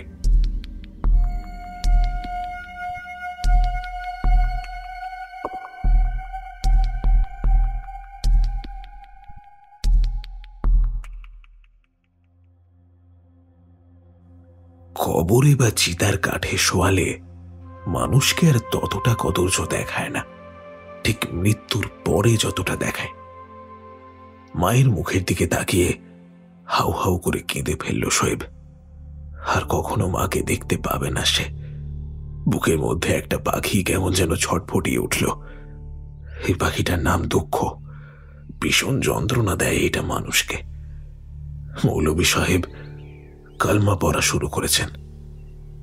লাশ স্নান করানো অনেক আগেই হয়ে গেছে। এবার মাটিতে চিরতরে মিলিয়ে যাবে শোয়েবের মা। শোয়েবের কানে কানে এসে একজন বলল, সে এসেছে, এখানে পুলিশ আছে, তাই সে আসতে চায় না, তোমার সঙ্গে দেখা করতে চায়। শেষ দেখাটা হয়তো দূর থেকেই সে দেখতে চায়। মায়ের শেষ যাত্রায় অন্য কারো কথা শুনতে ইচ্ছা করল না শোয়েবের। সবকিছু শেষ হতে হতে অনেকটা সময় লেগে গেল। গোরস্থান থেকে বাড়ির পথ ধরল শোয়েব। কিছুটা হাঁটার পরেই মনে হলো গাছতলায় দাঁড়িয়ে কেউ একটা ডাকছে ওর নাম ধরে। সেদিকে চাইল সে। কালো চাদর মুড়ি দিয়ে কেউ একজন দাঁড়িয়ে রয়েছে সেখানে। শোয়েব জিজ্ঞেস করল, আমাকে ডাকছেন? হ্যাঁ বাপ, তোকেই ডাকছি। নিজের বাবার গলাটা চিনতে অসুবিধা হলো না শোয়েবের। ভীষণ বিরক্ত হলো সে। প্রথমেই বলল, তোমার পাপেই আমাদের আজ এই অবস্থা হয়েছে। মাকে কেউ ভাবে মেরেছে আব্বা। আমি কখনো ভালো স্বামী হতে পারিনি ভালো বাবাও, কিন্তু আমি তোর মায়ের হত্যা করব এটা তুই বিশ্বাস করিস? শোয়েব তাকিয়ে দেখল তার বাবার গাল বেয়ে জলের ধারা নামছে। লোকটা খারাপ হতে পারে, অসৎ বা মিথ্যেবাদী হতে পারে, কিন্তু এই চোখের জল যেন বলছে যে লোকটা হত্যাকারী নয়। আর যাই হোক, শোন বাপ, আমি আমার জীবনে অনেক পাপ করেছি, অনেক মায়ের কোল শূন্য করেছি, অনেকের স্বামীকে খেয়েছি, অনেকের স্ত্রীর সতীত্ব নষ্ট করেছি জাদুটোনার আড়ালে। তাই হয়তো আজ এই দিন আমাকে দেখতে হচ্ছে। সেদিন ওই শক্তির সঙ্গে আমি পেরে উঠিনি। আমার সামনেই ও তোর মাকে মেরেছিল। আমার এতদিনের বিদ্যা কাজ করেনি সেদিন। জানতাম যে মানুষের খোদার আশ্রয় ছেড়ে পাপের আশ্রয় নেয় তার এই পরিণতি হয়। আমারও হলো, কিন্তু তোর যাতে কিছু না হয় সেই ব্যবস্থা আমি করেছি। হ্যাঁ, সেই ব্যবস্থা আমি করেছি। আমি ফেরত কাটান করেছি। যে শক্তি তোর মাকে খেয়েছে সে হয়তো তোকে বা আমাকেও খেত। সেই পথ বন্ধ করে দিয়েছি। যে তাকে পাঠিয়েছিল আমি সেই শক্তিকে তার কাছেই পাঠিয়ে দিয়েছি। কাছিম পুকুরের পাশে বসে দুদিন টানা ক্রিয়া করে আমি ফল পেয়েছি। এবার ওরা মরবে সব। হ্যাঁ, সব মরবে। আমার স্ত্রীকে যেমন মেরেছে, যে পাঠিয়েছে তার যদি স্ত্রী থাকে প্রথমে সে মরবে। শোয়েবের এবারে করুণা হলো বাবাকে দেখে। লোকটা সেই আর একটা ভুল করে বসল। ও বলল, আব্বা, তুমি কি কখনোই সৎ পথে থাকতে পারলে না? যে অপরাধ করেছে তাকে শাস্তি না দিয়ে তার স্ত্রীর ক্ষতি করতে চাইলে। প্রতিহিংসের আগুন বড় খারাপ রে বাছা। ওই আগুনে পুড়তে পুড়তে আবার এই পাপ আমাকে করতেই হলো। যাক, আর পাপ করব না। আমি তোর মায়ের খুনের শাস্তি মাথা পেতে নেব। আমি ধরা দেব, বলবো আমি তাকে খুন করেছি। যতই হোক আমারই পাপের আগুনে সে জ্বলে পুড়ে মরেছে। তোরা তোরা সাবধানে থাকিস। শোয়েব দেখল দৌড়ে ওর বাবা অন্ধকারে মিলিয়ে গেল। সে ডাকলো, আব্বা, আব্বা। কিন্তু অন্ধকারের মধ্যে থেকে আর কোনো সাড়াই পাওয়া গেল না। ঘরে ফিরে এসে দেখল আরো করুণ অবস্থা হয়েছে নীলার। সে যেন চৌকির সঙ্গে মিশে গেছে একেবারে। গো গো করে একটা বিশ্রী শব্দ বেরোচ্ছে তার গলা দিয়ে। নীলার চৌকির পাশে বসে আছে সেই লোকটা যে নিজেকে রহিম কসাই বলতে ভালোবাসে। সে আস্তে আস্তে নীলার মাথায় হাত বুলিয়ে দিচ্ছে আর মাঝে মাঝে চোখের কোণা মুছছে গামছা দিয়ে। রহিম মামা, চলুন, ওকে ডাক্তারের কাছে নিয়ে যেতে হবে। শোয়েব বলল। রহিম কেমন যেন ভাষা ভাষা চোখে চাইল শোয়েবের দিকে। চোখের তারা যেন পাথর হয়ে গেছে লোকটার। সে বলল, লাভ হবে না গো জামাই, কোনো লাভ হবে না। সঙ্গে সঙ্গে নীলা পুরুষালী গলায় রহিমকে ভেঙিয়ে বলল, লাভ হবে না গো জামাই, কোনো লাভ হবে না। আতঙ্কিত দৃষ্টিতে রহিম চাইল নীলার দিকে। তারপরেই কেঁদে ফেলল সে। মারে মা, আমার তোর এই অবস্থা যেই করে থাকুক, আমি তাকে জিন্দা কবর দেব। তোর কাপড় হাতে নিয়ে নবীন ওঝা বলেছে তোর উপর পিশাচের ভর পড়েছে। ওই পিশাচকে আমি মুক্ত করবই মা। আর নবীনেও বলেছে ওই পিশাচকে কোনো উদ্দেশ্যেই পাঠানো হয়েছে। আমি ছাড়বো না, আমি ছাড়বো না। শোয়েবের হাতটা ধরে টানল রহিম, বাইরে নিয়ে এলো ওকে। তারপর ফিসফিস করে বলল, আজ সন্ধেবেলার নীলার মাও মারা গেছে, তাকেও কেউ মেরে রেখে গেছে। ঠিক যেমন তোমার মাকে মারা হয়েছিল সেইভাবেই। আমাকে একবার সেই নবীন ওঝার কাছে নিয়ে যেতে পারবেন? হয়তো সে অনেক কথাই আপনাকে বলেনি। আমি জানতে চাই কোন পিশাচের আছড় আমার বউয়ের গায়ে লেগেছে, আর তাকে বাঁচানোর উপায় বা কি? বলল শোয়েব। রহিম কি যেন একটা ভাবল, তারপরেই বলল, হ্যাঁ, এখনই চলো তাহলে।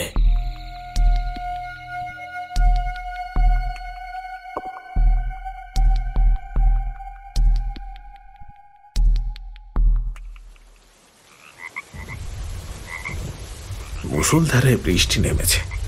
মনে হচ্ছে একটা বন্যা হয়ে সব ভাসিয়ে এই প্রকৃতি তবে শান্ত হবে। ছাতা দিয়ে মাথা বাঁচানো যায় না এই বৃষ্টিতে। রহিম আর শোয়েবের কাছে ছাতা থাকলেও যে কতটা মাথা বাঁচাতে পারত সেই নিয়ে যথেষ্ট সন্দেহ। ছাতা নেই, কাজেই ভিজতে ভিজতেই এগিয়ে চলেছে ওরা দুজন। পথের পাশে কোলাব্যাংদের মোচ্ছব লেগে গেছে। পথ দেখিয়ে নিয়ে চলেছে রহিম। এ পথ শোয়েবের চেনা নয়। তাকে রহিম যেভাবে পরিচালনা করছে সে সেভাবেই হেঁটে যাচ্ছে। মাঝে মাঝে কাদায় পা ডুবে যাচ্ছে, পিছলে হড়কে যাচ্ছে তারা। তাও ওদের আজ যেন কোনো মতেই থামা যাবে না। এক জায়গায় এসে দাঁড়িয়ে পড়ল রহিম। সে হাত তুলে অন্ধকার একটা মাঠ দেখালো। তারপরেই ফিসফিস করে বলল, ওই যে ওইদিকে, ওখানেই থাকে নবীন। পেলে জায়গাটা হিন্দুদের শ্মশান ছিল। সেও প্রায় বছর 30-এর আগেকার কথা। তখন তোমার জন্ম হয়নি। 30 বছর কি তারও অনেক আগে থেকে নবীন এখানে বসবাস করে। তখন আমাদের বড় মিয়া মানে তোমার বউয়ের দাদা জানের খুব প্রভাব ছিল। তিনি নবীনকে এখানে একটা ঘর করে দিয়েছিলেন। নবীন ওর উপকার করেছিল খুব। মাছের ভাগ নিয়ে এক মহাজনের সঙ্গে ঝগড়া লাগে মীর সোহারাবের। প্রতিপক্ষের ক্ষমতা ও শক্তি দুই ছিল বেশি। গুন্ডা পান্ডা নিয়ে তার সঙ্গে মোকাবিলা করার মানে ছিল স্বয়ং মৃত্যুকে নেওতা দেওয়া। মীর সাহেব তখনই নবীনের কাছে আসেন। উনি বলেন, দেখি তোমার শ্মশান বিদ্যা কেমন শক্তিশালী। আমার এক শত্রুকে কোনো মানুষ আক্রমণ করবে না আমার দলের, কিন্তু লোকটা যেন কাল সকালের সূর্য দেখতে না পায়। তোমরা কি সব মারণ ক্রিয়া করো বলে শুনেছি, দেখি তার দম আছে কিনা। সেই কথা শুনে শুধু হেসেছিল। পরের দিন সকালে সুরমাবাইজির কোঠা বাড়িতে মৃত অবস্থায় পাওয়া যায় সেই মহাজনকে। সুরমা বলেছিল, বাবু সেই যে ঘুমলো আর ওঠেনি। শোয়েব ভেবেছিল এই নবীন ওঝার সঙ্গে দেখা হলেই দুটো কড়া কথা শুনিয়ে দেবে সে, কৈফিয়ত চাইবে কেন সে ওর সংসারে এমন অভিশাপ নামিয়ে আনলো। কিন্তু জায়গাটায় পা রেখে আর রহিমের কথাগুলো শুনে একটু যেন দমেই গেল সে। শ্মশানের মাটিতে পা রেখেই কেমন যেন গা ছমছম করে উঠল শোয়েবের। এটা মনের ভুলও হতে পারে, কিন্তু কেন যেন ওর বারবার মনে হতে লাগলো কারা যেন চাপা গলায় কথা বলছে। প্রাণের ভেতরটা ধুকপুক করে উঠল শোয়েবের, কিন্তু তবুও সে থামল না, এগিয়ে চলল। রহিমের অবশ্য সাহসের অভাব নেই, সেও নির্ভয়ে এগিয়ে যাচ্ছে। রহিম একটা ইটের ঘরের সামনে এসে ডাক দিল, নবীন বাবা, ও নবীন বাবা। ঘরের ভেতর থেকে ভেসে এলো অশ্রাব্য গালিগালাজ। শোয়েবের মনে হলো কোনো বৃদ্ধ মানুষ কথা বলছেন, শ্লেষা জড়ানো তার গলার স্বর। তিনি বলছেন, সারাদিন এরা জ্বালিয়ে খেলে গা, মর মর ওলা ওঠর ভূতেরা, মরার পরে কবর আগুনও নসিব হবে না একটারও। রহিম এবার একটু গলা চড়িয়ে বলল, বাবা, আমি রহিম। যে মেয়েটা বিপদে পড়েছিল বলে বিকালে এসেছিলাম, সন্ধেবেলা তার মা ওর বরের মায়ের মতোই খুন হয়েছে। এই মেয়েটার মায়ের মাথাটা ওকে উল্টো দিকে ঘুরিয়ে দিয়েছে, তুমি দেখো বাবা। বুড়ো নবীন বৃষ্টির মধ্যেও ঘরের বাইরে বেরিয়ে এলো। তার ঘোলাটে সাদা চোখটা দেখে বুকের ভেতরটা ছেঁত করে উঠল শোয়েবের। কেমন চোখ! বিস্মিত হলো সে। নবীনকে সন্দিগ্ধ দেখালো। সে একেবারে মিহি গলায় বলল, বলিস কি রে, আমি তো কিছুই চোখে দেখি না। তবে কয়েকদিন আগে একজন আমার কাছে এসেছিল। সে নিজের মেয়েরই ক্ষতি চেয়েছিল। নিজের ইজ্জত বাঁচাতে পিশাচের হাতে নিজের মেয়েকেও উৎসর্গ করতে তার প্রাণ কাঁপেনি। আমায় তো জানিসই, কাউকেই ফেরাই না। অনেক চেষ্টা করে এই মরা শ্মশানটাকেও জাগিয়ে রেখেছি। আপনি মানুষ না পিশাচ? হঠাৎ যেন সাহস ফিরে এসেছে শোয়েবের। সে চিৎকার করে নবীনকে জিজ্ঞেস করলো কথাটা। হাসল নবীন, বলল,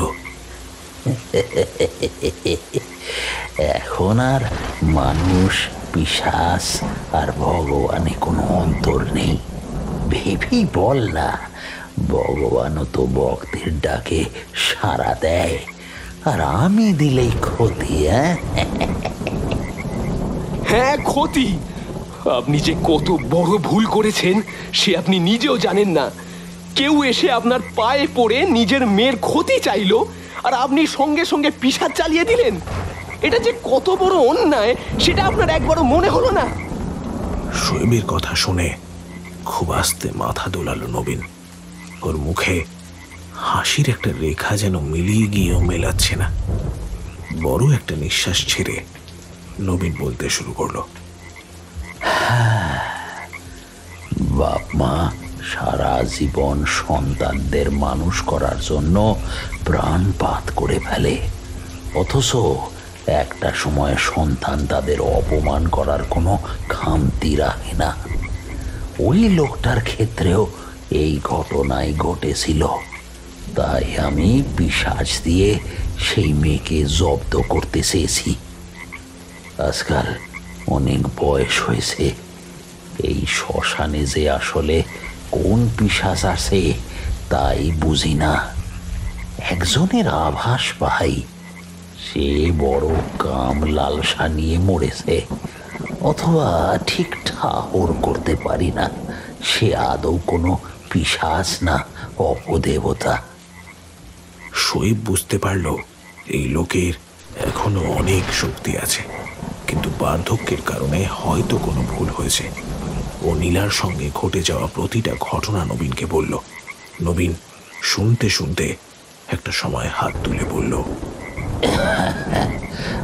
তোর মুখ থেকে যে ঘটনা শুনলাম, আমার মন বলছে কোনো এক যক্ষ, যার চরম লোভ লালসা, নারী শরীরের প্রতি এদের টান অমোঘ, অবিলম্বে একে ফিরিয়ে দিতে হবে। এই শ্মশানেই সে ছিল, আমি চোখে দেখি না তাই তাহে চিনতে পারিনি, শুধু তার উপস্থিতি বুঝতাম, সেই আমার আবাহনে সাড়া দেবে বুঝতে পারিনি। এখন একটাই পথ খোলা, বিদ্যেধরীর কাছে যা। তারই জঙ্গলে যখন পিশাচে তোর বউকে ধরেছে, সেই উপায় করে দেবে। বিদ্যেধরীর কোনো জাত নেই রে বাপ, সে তান্ত্রিক দেবী, সে সবার মা। তুই তার প্রসাদী ফুল নিবি, আর নিবি গুয়ে বাবলার মূল, সঙ্গে নিবি শ্বেত চন্দনের মূল। এই 3 জিনিস তোর বউয়ের কপালে ঠেকালেই সে নতুন জীবন ফিরে পাবে। তবে জানবি, সময় বেশি নেই। সে যাকে ধরে তাকে 3 দিনেই শেষ করে দেয়। আজই শেষ রাত। শ্মশান থেকে বেরিয়ে ছুটতে লাগলো শোয়েব আর রহিম। দৌড়তে দৌড়তেই রহিম বলল, শোনো জামাই, বিদ্যাধরীর মন্দিরের নাট মন্দিরের পাশেই শ্বেত বেরেলা পাবে, তার শিকড় তুমি উঠিয়ে নিও। আর আমি চললাম চণ্ডাল পাড়ায় চললাম, সেখানে দিঘির পাশে আছে 2টো সাদা চন্দনের গাছ, একটা শিকড় আমি তুলে আনবো। আমি চলি। আঁতকে উঠল শোয়েব, বলল, কিন্তু সেই গাছে যে সাপ আছে, কেউ যে ওদিকে যায় না। রহিম দৌড়তে দৌড়তে হাঁপিয়ে গেছিল। হাঁপাতে হাঁপাতে এসে বলল,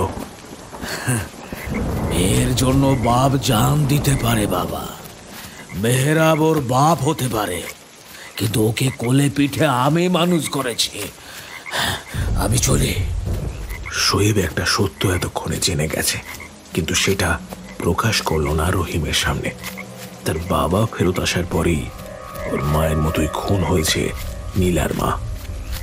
বাবা বলেছিল, যে এই কাজ করেছে একইভাবে তার স্ত্রী মরবে। নীলার মা মারা গেছে। সত্যি সত্যি বড়ই বিচিত্র এই দুনিয়া। বাবা নিজের অপমানের শোধ নিতে মেয়ের জীবনও বাজি রেখে দেয়। হ্যাঁ, ওরা দুজন দুদিকে চলে গেল। বিদ্যেধরীর মন্দির পৌঁছতেই শোয়েব খুঁজতে লাগলো শ্বেত বেরেলার গাছ, কিন্তু ও সে গাছটাই চেনে না। অগত্যা মৃত্যুঞ্জয় পুরোহিতের সামনে গিয়ে দাঁড়ালো সে। হাত জোর করে বলল, বাবা, আমি আপনার ধর্মের মানুষ নই, আমাদের ঈশ্বরকে ডাকার পথও আলাদা। নবীন ওঝা বললেন মা বিদ্যেধরীর নাকি কোনো জাতপাত নেই। বাবা, আমার বউয়ের খুব বিপদ বাবা। মায়ের প্রসাদী ফুল আর শ্বেত বেরেলার শিকড় পেলে তবে ওকে আমি সারিয়ে তুলতে পারবো বাবা। মৃত্যুঞ্জয় শোয়েবকে একটা ফুল দিয়ে বললেন, এটা নাও। মায়ের জবা ফুল, আর ওই যে দক্ষিণ দিকের ওই গাছটা দেখছো, ওটাই বেরেলা গাছ। ওর মূল নিলে ওটা মরে যাবে, কিন্তু মায়ের এটাই ইচ্ছে, হয়তো মা হয়তো কাউকেই মরতে দেবেন না। জয় মা, জয় মা, জয় মা, জয় মা। তারপরেই জয় মা, জয় মা বলতে বলতে মৃত্যুঞ্জয় পুরোহিত মন্দিরের দিকে চলে গেলেন। শোয়েব আর সময় নষ্ট করল না। সে একটা লোহার পাত দিয়ে মাটি কুপিয়ে বের করে ফেলল গাছের শিকড়। সেই শিকড়ের কিছু অংশ কেটে নিয়ে দৌড়ে ছুটল বাড়ির দিকে।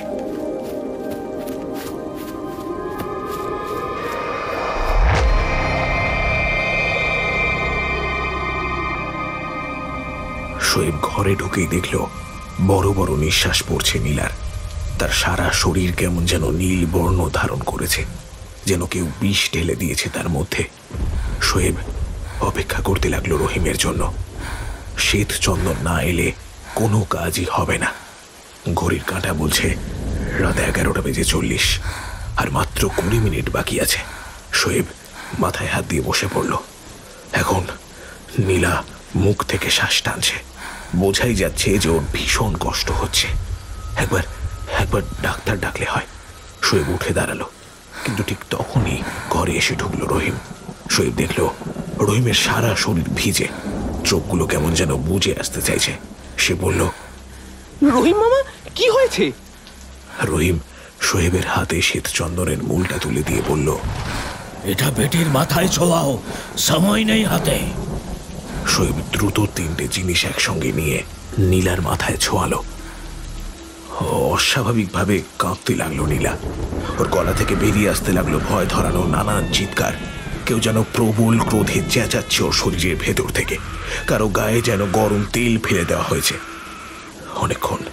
অনেকক্ষণ নড়াচড়া করার পরে নীলার শরীরটা ধীরে ধীরে স্থির হয়ে এলো। শোয়েব বুঝতে পারল নিঃশ্বাস প্রশ্বাস আবারও স্বাভাবিক নিয়মে চলছে। ধীরে ধীরে চোখ খুলল নীলা। চোখ খুলে এসে বলল, মামা। শোয়েব এতক্ষণ খেয়াল করেনি। এই প্রথমবার দেখলো ভালো করে সে রহিমের দিকে। রহিমের ঠোঁটের কোষ বেয়ে ফেনা বেরিয়ে আসছে। শরীরটা কেমন যেন নীল হয়ে গেছে তার। নিঃশ্বাস পড়ছে খুব ধীরে ধীরে। নীলা দৌড়ে রহিমের কাছে গেল। ওর চোখের জল বাঁধ মানতে চাইল না। সে জিজ্ঞেস করলো, কি হয়েছে মামা? ওই অবস্থাতেও রহিম হালকা একটা শ্বাস টানলো কষ্ট করে। তারপরে হাসি মুখে বলল, মানে আমার হাতে সময় বেশি নেই। চন্দন গাছের পাহারাদারেরা আমাকে কামড়েছে, হাতে আর সময় নেই। মা, মানে তুই তো রহিম মামাকে বলিস না মা, কোনদিন বলিস না। নীলা হাউ হাউ করে কাঁদতে লাগলো। শোয়েব নিজেকে খানিকটা প্রস্তুত করে নিল। কিছুটা গুছিয়ে নিয়ে সে বলতে শুরু করলো, আপনি একজন ফেরেশতা মানুষ মামা, কিন্তু নীলা, যাকে আপনি মেয়ের চেয়েও বেশি ভালোবাসতেন, তার বাপ আসলে একটা শয়তান। সেই চেয়েছিল যাতে তার মেয়ে মরে যায়, তার উপর থেকে আমাদের বিয়ের সমস্ত কলঙ্ক মুছে যায়। সেই নবীনের কাছে এই নোংরা অভিসন্ধি নিয়ে গেছিল, যার ফল আমাদের সবাইকে ভোগ করতে হলো। রহিম বড় একটা শ্বাস ছেড়ে বলল,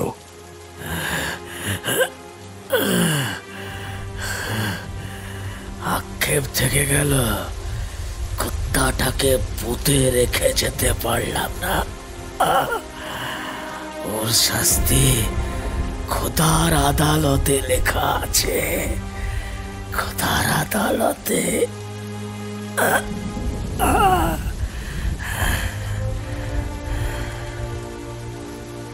চোখ বুজে ফেলল রহিম। শোয়েব ওর বুকে হাত রেখে দেখল আর নিঃশ্বাস পড়ছে না। নীলার চোখ থেকে জল নেমে এলো এক নিমেষে। মেয়েরা বোঝে, অনেক কিছুই বোঝে।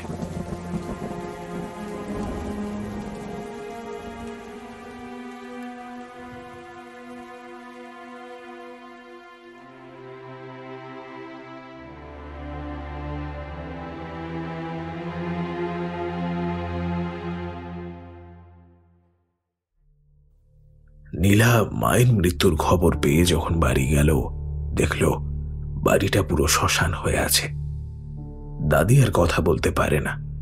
কোনো এক সময় মীর মেহরাবের একটা পা খারাপ হয়েছিল পুলিশের তাড়া খেয়ে। নীলা দেখল ওর বাবা, ওই শয়তানটার পরিণতি আরো ভয়ঙ্কর হয়েছে। পক্ষাঘাতে তার শরীর অচল হয়ে গেছে একেবারে। কয়েকজন চাকর তাকে দেখছে ঠিকই, কিন্তু নীলা জানে যে যেদিন মীর মেহরাব ওদের টাকা দিতে পারবে না, সেদিন আর ওকে দেখার কোনো লোক এই পৃথিবীতে থাকবে না।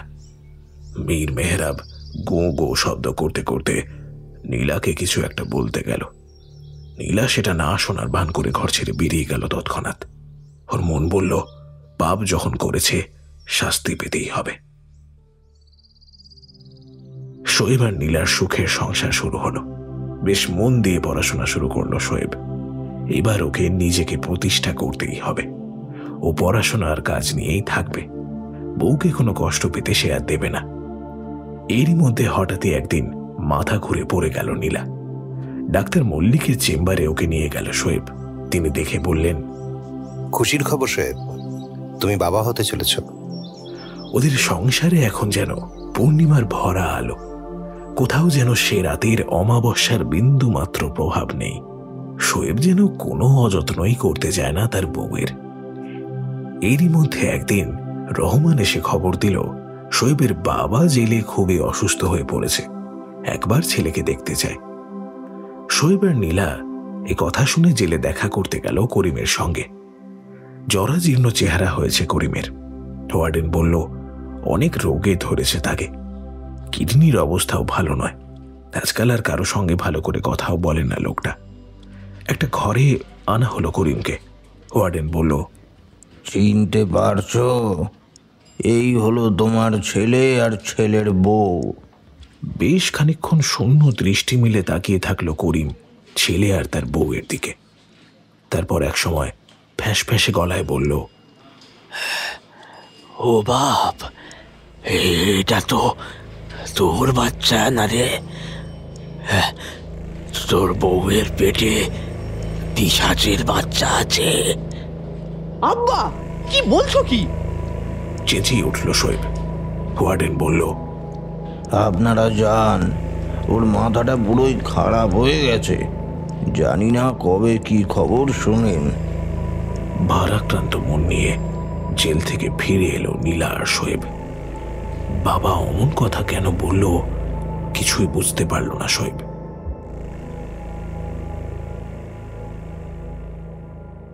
আজ ডাক্তার মল্লিক বলেছেন কলকাতা থেকে ওর এক বন্ধুকে উনি ডেকে আনছেন নীলার বাচ্চার ডেলিভারির জন্য। সেই ডাক্তার নাম করা স্ত্রীরোগ বিশেষজ্ঞ। কোনো সমস্যাই হবে না নীলার। এখন নীলাকে ওটিতে নিয়ে যাওয়া হয়েছে। বাইরে অপেক্ষা করতে করতে ঘামে ভিজে যাচ্ছে শোয়েবের শরীর। একজন নার্স ওকে বলেছিল বেশি সময় লাগবে না খুশির খবর পেতে, কিন্তু 4-4টে ঘন্টা কেটে গেছে। ভেতর থেকে কেউ বেরোচ্ছে না, কোনো খবরও আসছে না। ঠিক এমন সময় ওয়েটিং রুমের দরজা ঠেলে ভেতরে ঢুকলো রহমান। ওর মুখটা কেমন যেন শুকনো দেখাচ্ছে। খুব ধীর গলায় সে বলল, তোর বাবা আজ সকালে জেলে মারা গেছেন, এক্ষুনি খবরটা এলো। আনন্দের মধ্যেও একটা ধাক্কা খেলো শোয়েব। রহমান বলল, আর একটা কথা কাল বলতে ভুলে গেছিলাম। আমাদের মিহির দর্জি আছে না, ও এসে বলছিল ওই যে পুরনো শ্মশানটা আছে যেখানে ওই বুড়ো ওঝাটা থাকতো, সেও নাকি কাল শ্মশানের বুড়ো বটের তলায় মরে পড়েছিল। কিছুক্ষণ পরে ডাক্তার মল্লিক অপারেশন থিয়েটার থেকে বেরিয়ে শোয়েবের কাঁধে হাত রাখলেন। আক্ষেপের সুরে বললেন, তোমার একটা সুস্থ সবল ছেলে হয়েছে, কিন্তু মাকে অনেক চেষ্টা করে আমরা বাঁচাতে পারলাম না। ওর ব্লিডিং বন্ধই হচ্ছিল না। ছেলেকে চাইলে দেখে আসতে পারো। হাসপাতালের বারান্দায় দাঁড়িয়ে বেশ খানিকক্ষণ হাউ হাউ করে কাঁদতে লাগলো শোয়েব। তারপরে একসময় দেখতে গেল তার ছেলেকে। এই ছেলেকে নিয়েই তার বাকি জীবনটা ভাবতে হবে এখন। কিন্তু ছেলেটাকে দেখেই ওর গাটা কেমন যেন শিরশির করে উঠল। ওর যেন মনে হলো বাচ্চাটার কানগুলো অস্বাভাবিক রকমের বড়, আর এখনই কেমন বড় বড় চোখ মেলে চেয়ে রয়েছে বাচ্চাটা। আরেকটা আশ্চর্য ব্যাপার হলো বাচ্চাটার ব্রহ্মতালুর দুপাশে কেমন যেন একটা উঁচু মতো রয়েছে। হ্যাঁ, যেন মনে হচ্ছে দুটো শিঙের মতো।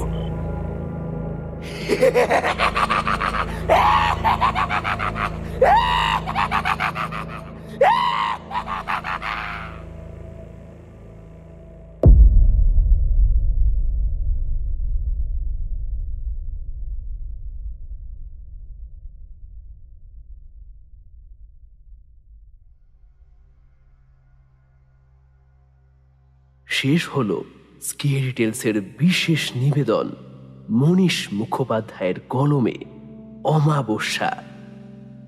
আজকের গল্প পাঠে ছিল কুন্তল, বিভিন্ন ভূমিকায় তৃষা, মলয়, কৌশিক, প্রদীপ্ত, অমিত, অভিক এবং আমি শ্রীরূপ।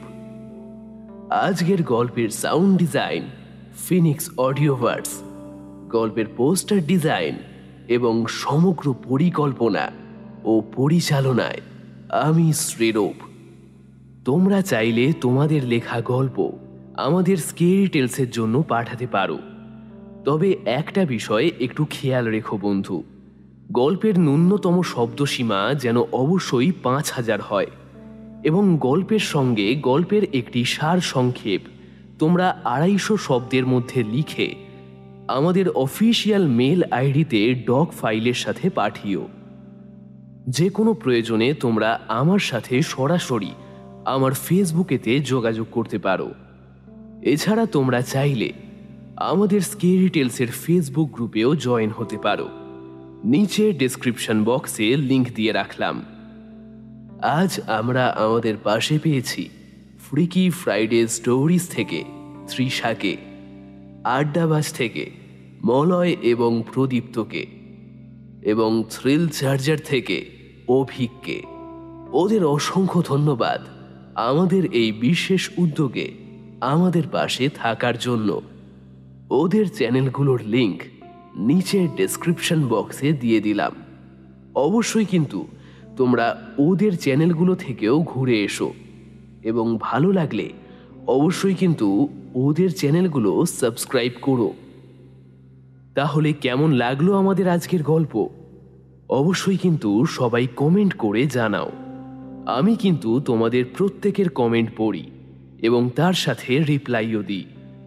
আমাদের আজকের গল্পটা তোমাদের ভালো লেগে থাকলে অবশ্যই গল্পটাকে লাইক করো, সকলের সাথে গল্পটা শেয়ার করো এবং এখনো যদি বন্ধু তুমি স্কেরি টেলসকে সাবস্ক্রাইব না করে থাকো তাহলে চটপট নিচে সাবস্ক্রাইব বাটনে ক্লিক করে স্কেরি টেলসকে সাবস্ক্রাইব করে নাও এবং সেই সঙ্গে নোটিফিকেশনের বেল বাটনটা প্রেস করে নোটিফিকেশন অন করে নাও, যাতে নতুন গল্প আসার সঙ্গে সঙ্গে সবার আগে তুমি জানতে পারো।